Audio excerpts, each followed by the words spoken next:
In recent years, more and more blue-collar companies have begun to embrace digital marketing.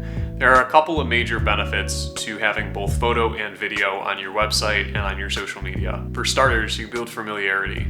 Customers are going to feel a lot more comfortable inviting a total stranger into their home if they've seen your face and have a sense of your personality online. Second, you set expectations.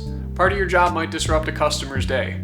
And the last thing that anyone wants is to feel surprised because they didn't expect how your work would inconvenience them. So let's say you do home remodeling. There's probably going to be a lot of dust in that person's home.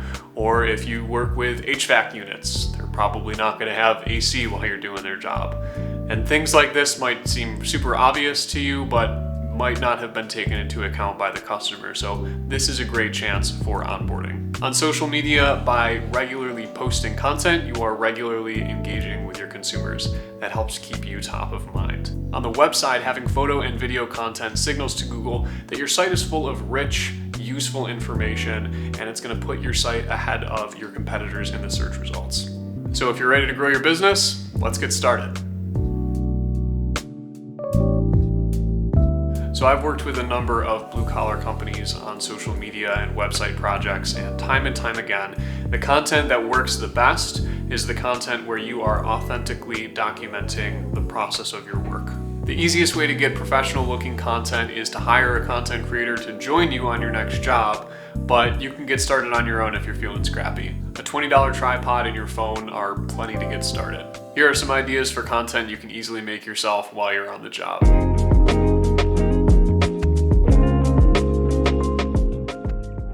I use time-lapses a couple times a month on my business page, and I love adding finished footage on top so you can see what I was shooting during the time-lapse. You're really only going to want to use time-lapses for social media so you can keep your phone upright and film vertically like the videos you're seeing here. You'll want to set up as wide a shot as possible so you have room to move around and still be in the frame.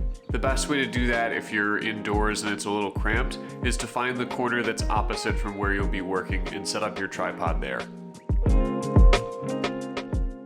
So obviously there's a million different pictures you could take. I like a nice before-after shot. I like a nice process shot that shows what the person was doing with their hands. And a great rule of thumb for creating interesting looking content is just to show people a perspective or an angle that they've never seen the world from. So for example, if you're a flooring installer, I'm sure you've had customers who poke their head in to say hi or check on how you're doing throughout the day, but I very highly doubt that any of those customers have gotten down on their belly to look up at you while you're on your knees installing floor. So as the photographer, that's what I do.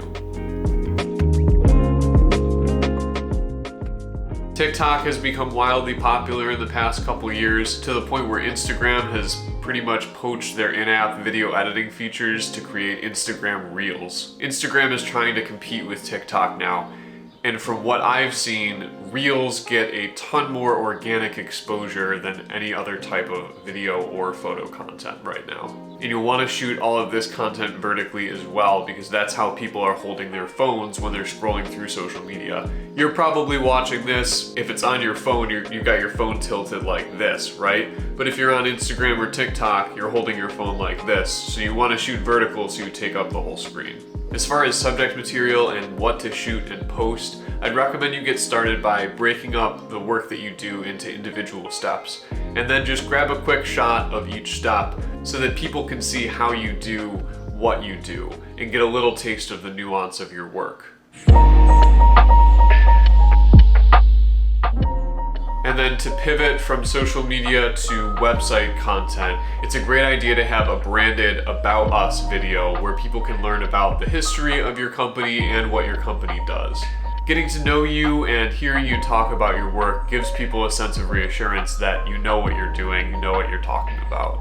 It is, of course, a lot of additional work to not only do your job, but document yourself doing your job. But the content that you make tells the story that younger consumers want to hear. And it's that story that's going to make them pick up the phone or shoot you an email or walk into your store.